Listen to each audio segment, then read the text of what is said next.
Hey, salut à tous, bienvenue à Question Auto, j'espère que vous allez bien. On fait un essai rapide du Mazda CX-5 cette semaine et pour 2017, eh bien, il y a eu quand même un bon vent de changement pour celui-ci. Nouvelle apparence, nouveau design, quelques modifications aussi quand même assez intéressantes à déjà un véhicule qui avait un excellent comportement routier.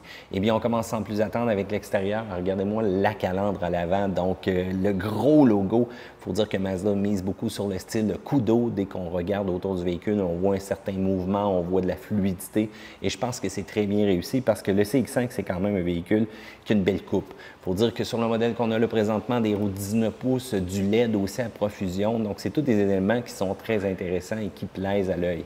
Même la partie arrière, un peu plus discrète selon moi. La ligne d'échappement double vient quand même donner un petit côté sportif au niveau du véhicule. L'intérieur, eh bien là, au niveau de l'intérieur, on a quand même rendu le véhicule un peu plus ergonomique, un peu plus aussi utile dans les différentes fonctions. Même au niveau de l'écran, on voit que c'est là quand même le changement majeur. Mais dès qu'on va se pencher aussi au niveau des instruments, on va voir qu'on a vraiment un écran 4,6 pouces pleine couleur qui va nous afficher des informations, donc ça rajoute un petit peu au caractère.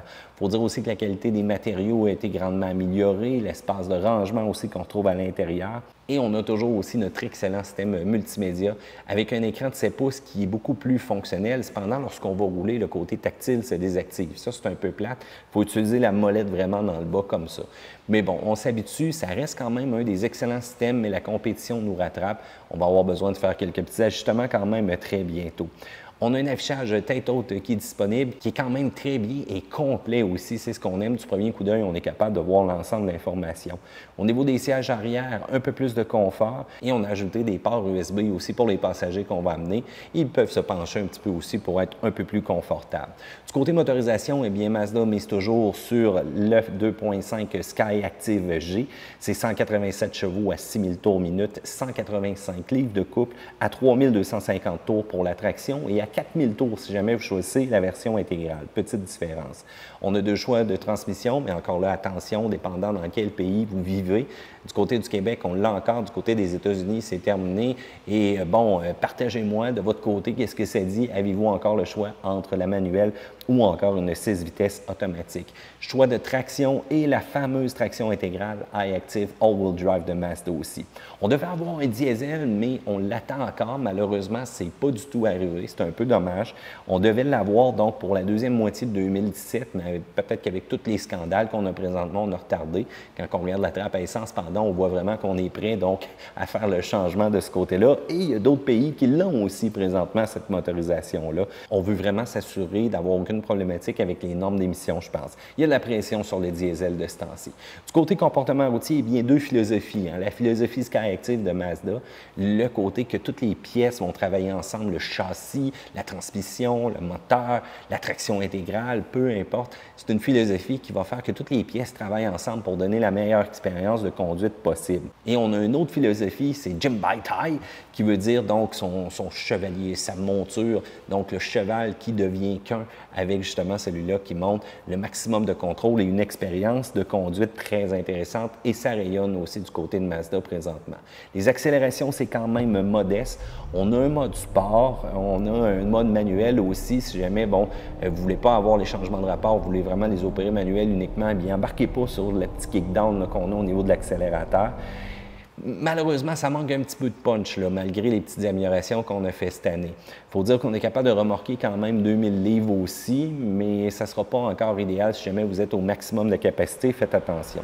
Du côté du freinage, eh bien, c'est quand même très smooth, il y a une bonne fermeté, la distance est dans la moyenne.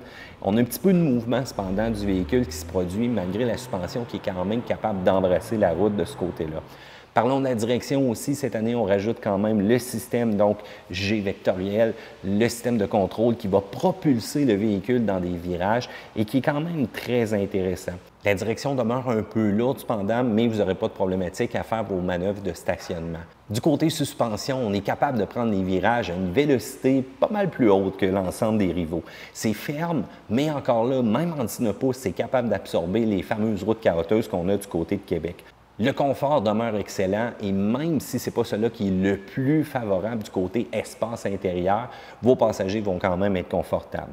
Du côté sécurité, eh bien, on a eu l'honneur d'avoir la plus haute note déservée du côté de l'IDHS pour le Top Safety Pick Plus.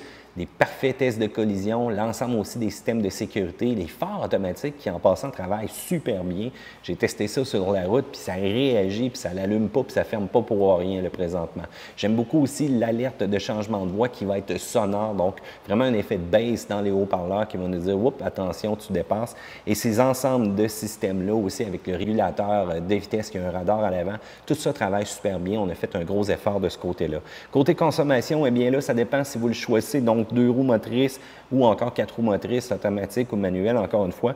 Mais grosso modo, 4 roues motrices automatiques, on parle de 10,2 litres au 100 en ville et on va parler de 8,3 sur l'autoroute. Du côté manuel de 2 roues motrices, on réduit à 9,4 litres au 100 en ville et 7,4 sur l'autoroute. On était capable facilement de faire du 7 de notre côté. Si vous avez la pédale légère, inquiétez-vous pas, vous allez être capable de réaliser les mêmes chiffres que nous.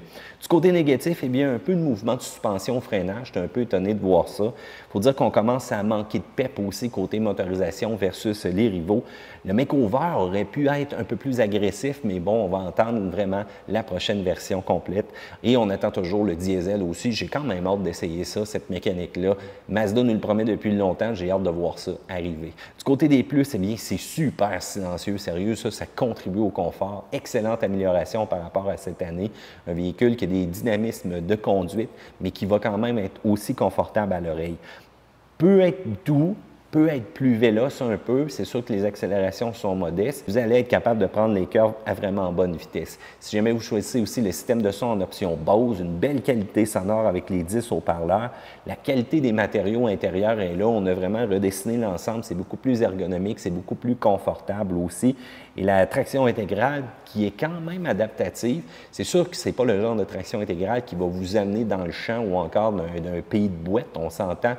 Notre test diagonal, eh bien, vous allez le voir sur la chaîne de Car Question en anglais.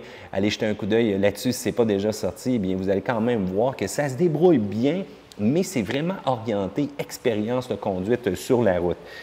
Le comparo, eh bien, pour savoir quel est le meilleur véhicule sport utilitaire, a déjà été fait. Allez jeter un coup d'œil là-dessus. Notre Mazda est quand même le grand vainqueur. Je vous le dis tout de suite, pour l'instant, on ne change rien au classement.